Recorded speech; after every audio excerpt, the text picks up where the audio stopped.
إن الحمد لله نحمده ونستعينه ونستغفره ونعوذ بالله من شرور أنفسنا ومن سيئات أعمالنا من يهده الله فلا مضل له ومن يضلل فلا هادي له أشهد أن لا إله إلا الله وحده لا شريك له وأشهد أن محمدا عبده ورسوله اللهم صل وسلم وبارك على نبينا محمد وعلى آله وصحبه أجمعين. Ayolah ikhwah, azakumullah, kepada kaum muslimin dan muslimat yang mudah-mudahan dirahmati oleh Allah Subhanahu wa taala. Apa yang menimpa kaum muslimin dari berbagai macam bencana, malapetaka, wabah, penyakit dan yang lainnya, itu semuanya disebabkan karena perbuatan dosa dan maksiat. Saya akan jelaskan dari penjelasan Al-Imam Ibnul Qayyim dan juga beberapa hadis Nabi SAW. Al-Imam Ibnul Qayyim menjelaskan dalam kitabnya Zadul Ma'ad fi Hadi Khairul Ibad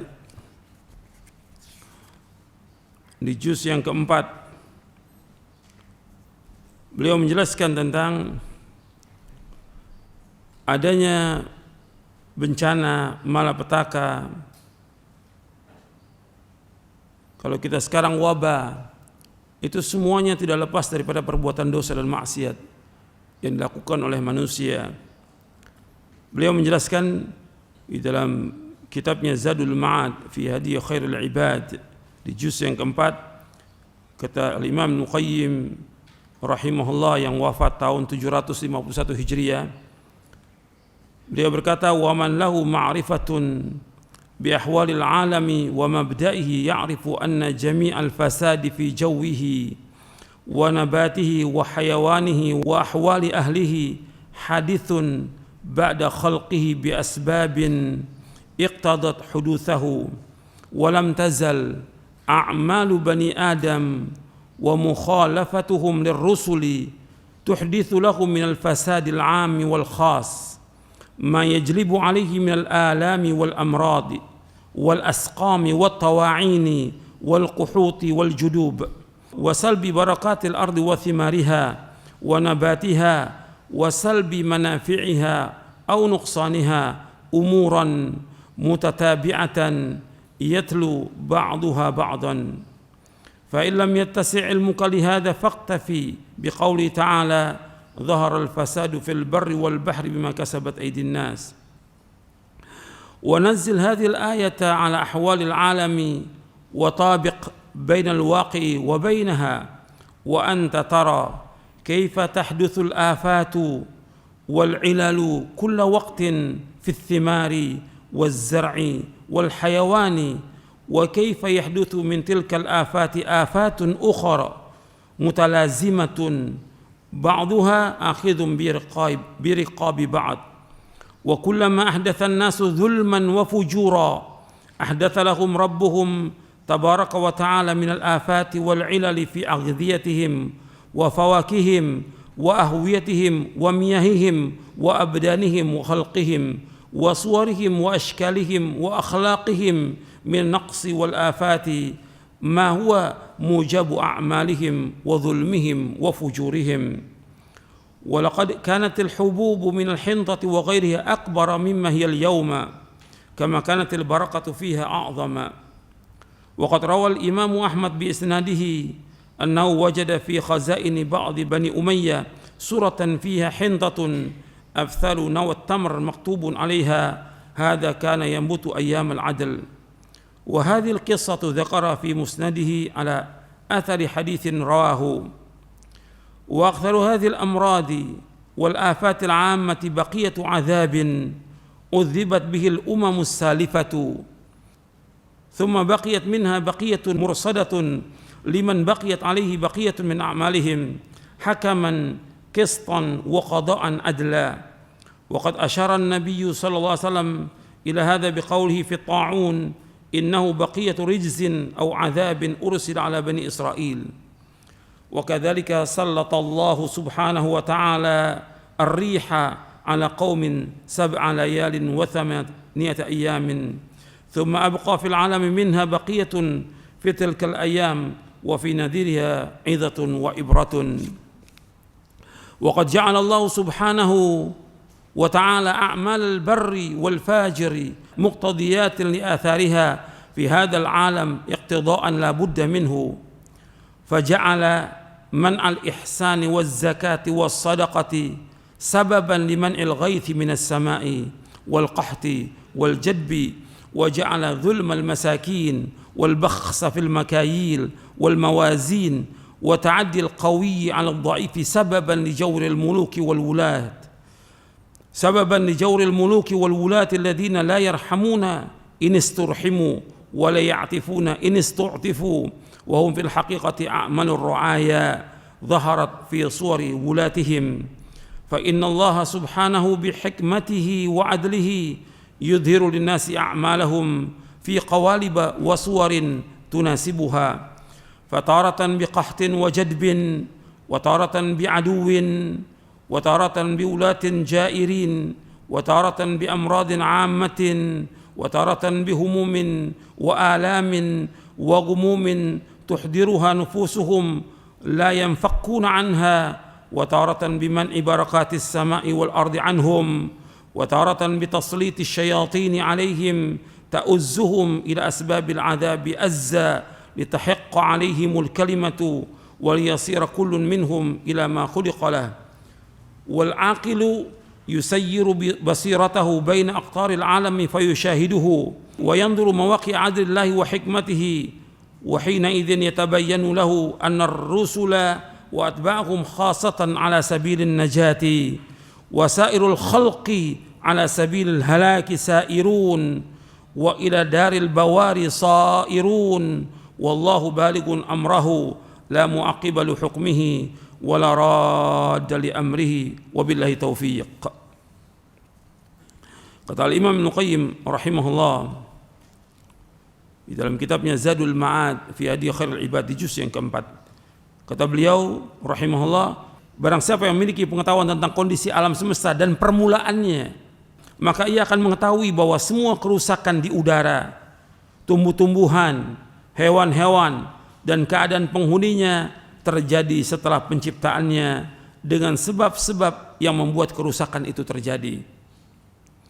Amal-amal anak Adam dan penyelisihan mereka terhadap para rasul, artinya amal anak Adam dan anak Adam ini menyelisih para rasul, tidak taat kepada para rasul, masih saja terus menimbulkan kerusakan secara umum maupun khusus yang menyebabkan timbulnya penyakit, baik itu ringan maupun berat, wabah taun, kekeringan, kemarau yang panjang, hilangnya keberkahan bumi, buah-buahan, tumbuh-tumbuhan, dan hilangnya sebagian besar manfaatnya atau berkurang, serta perkara-perkara lainnya yang datang terus-menerus.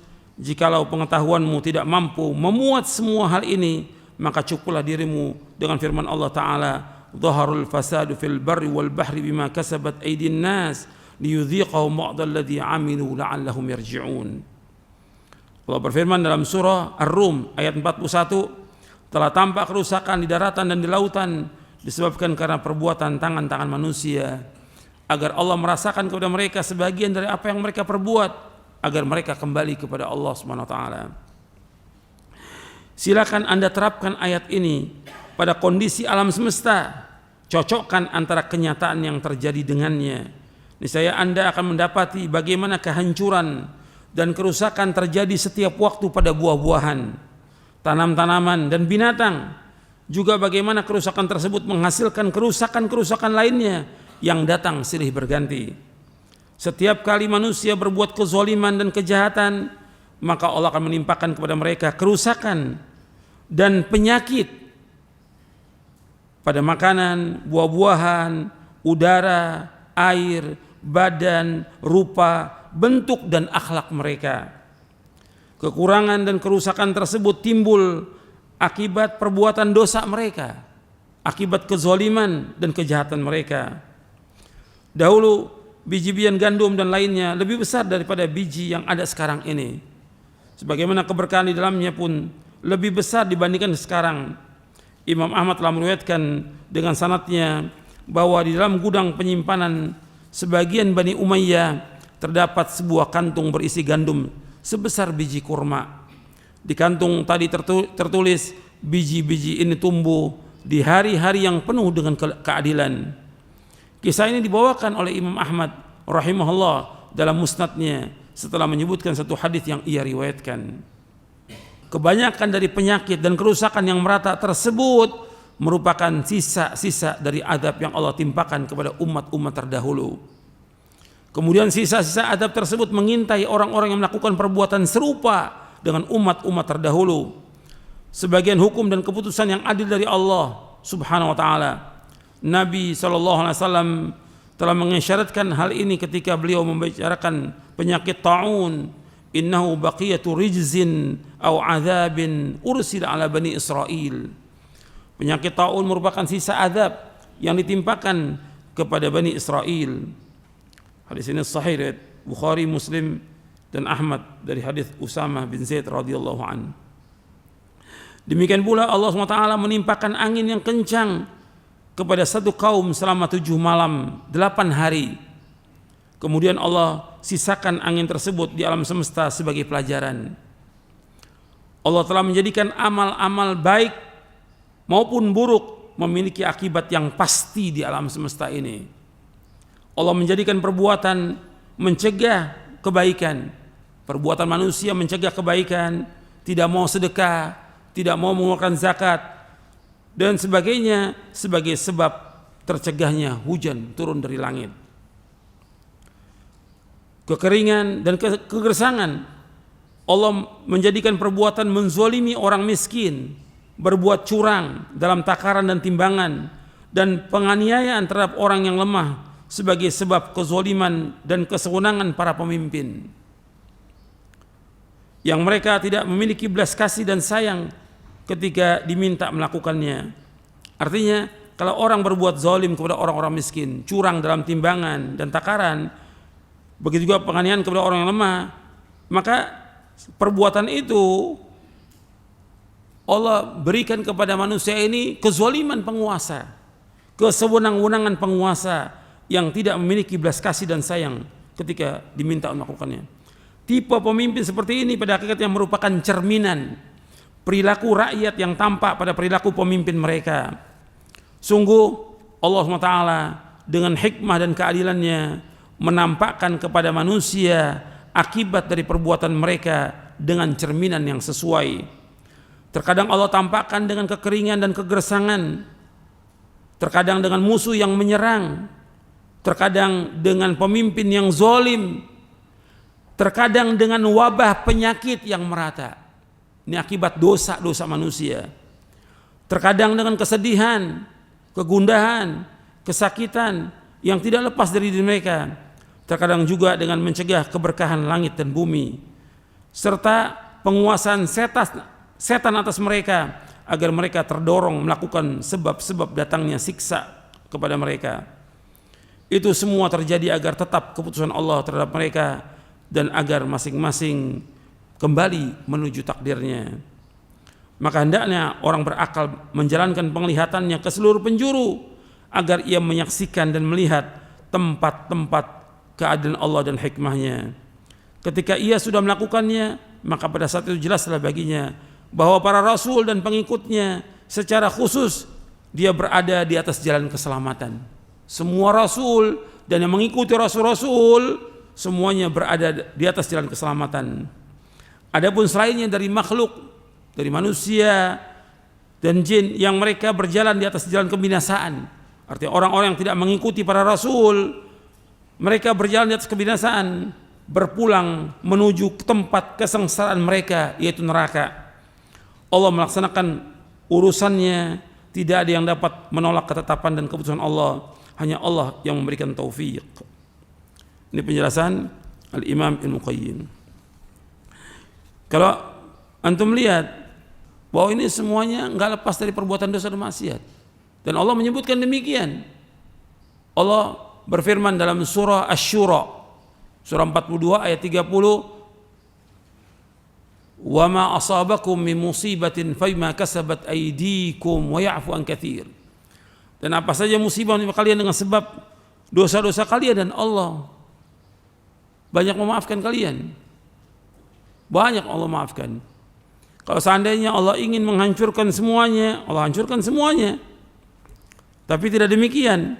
Allah berfirman di dalam surah Fatir, "Wala yu'akhidullahu an-nasa bima kasabu ma taraka 'ala dhahriha min dabbah, walakin yu'akhiruhum ila ajalin musamma, fa idza jaa ajaluhum fa innallaha kana bi'ibadihi basira."